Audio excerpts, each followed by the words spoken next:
Hi, my name is Alan from Alan Property. Welcome back to my YouTube channel. In today's video, I'm going to talk about what if I buy the wrong property.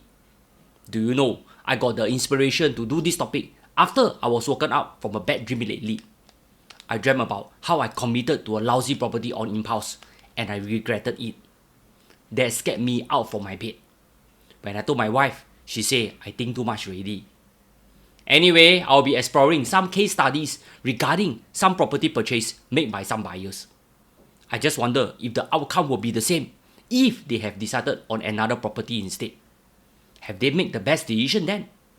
Will they be making more profit? Here, I'll be covering two case studies in this video. One will be in the West. I'll be covering LeQuest, Lakeshore and the Jade condo. The other case study will be focusing on Serangoon.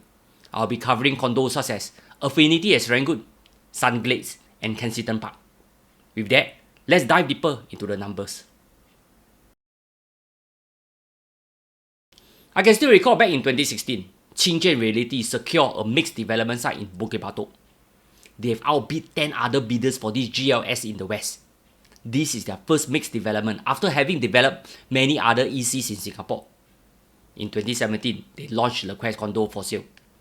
ABSD for second property purchase for Singapore citizen was 7% back then. I can still recall many buyers hesitate to pay. For those who want to own a second property, they continue to do so for nation building.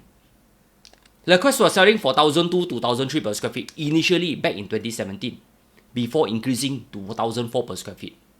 That was considered high, factoring in older 99 years resale condo in the vicinity are only commanding around 1,000 per square feet.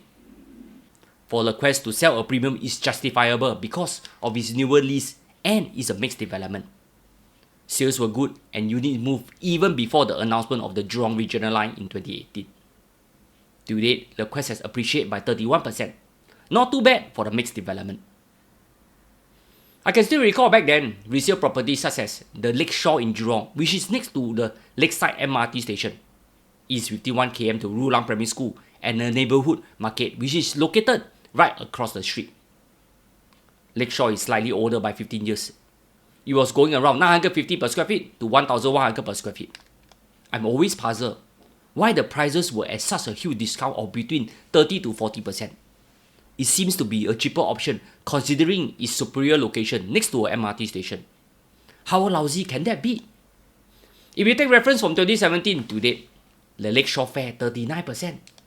This is slightly better than LeQuest. Are you all surprised? If you don't believe in me, you can always do your own research. Another condo I want to compare is the Jade in Bukit Batok. It's beside Bukit Batok MRT station.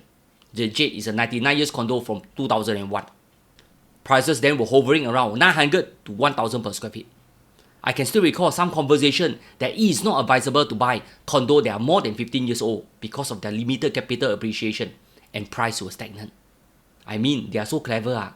How come they can see something that I can't see? Anyway, the Jade did 38% in return. Not too bad for older resale condos, right? If these same people tell me the same story regarding resale condo prices were stagnant after 15 years, I will ask them to watch my video and stop spreading fake news. Let's go to Serangoon now. This is another exciting place where I spent a good amount of time hanging around. Back in 2018, we have a mega launch by Oxley and partners on the former Serangoon View. They launched this 1,052 units development known as Affinity at Serangoon. Initially, sales were okay only since this location is not served by any MRT station. The selling price then was around 1,500 to 1,600 per square feet. Since this is a big development, it took a slightly longer time to sell everything. Subsequently, the announcement of the Serangoon North MRT station along the Cross Island line changed everything. Units just flew off the shelf.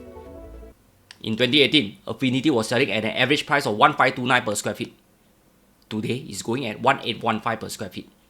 It has done well with a 19% return to date, after holding it for a good 6 years since 2018. Let me take a closer look at its profitable and analyzed return. Not too bad. 254 units make money. Profit range from 80,000 to 550,000 for the most recent transactions. Analyzed return is between 2.5 to a good 7.5%. Decent return for the District 19 new condos. When all these are going on, I recall I came across another resale condo that is very attractively priced.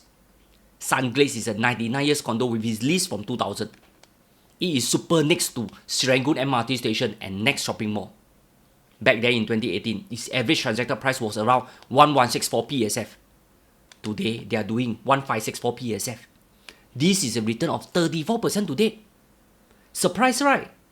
For HDB upgraders with a budget constraint, I think Sunglade is worth taking a second look, even with a depreciating lease.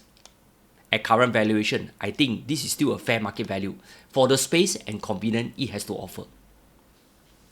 On another note, I have quietly discovered a gem in the heart of Serangoon Garden. This is none other than the 999 years Kensington Park. This is a 310 units with big spacious unit. I recall sharing some client about this condo. But as usual, the typical response was, they were too old. Maintenance cost is an issue. No new facilities. Young people today don't like to stay in old condo as they prefer the newer one. And they don't like to stay with old people and so on. I thought under my mouth dry already, also no use.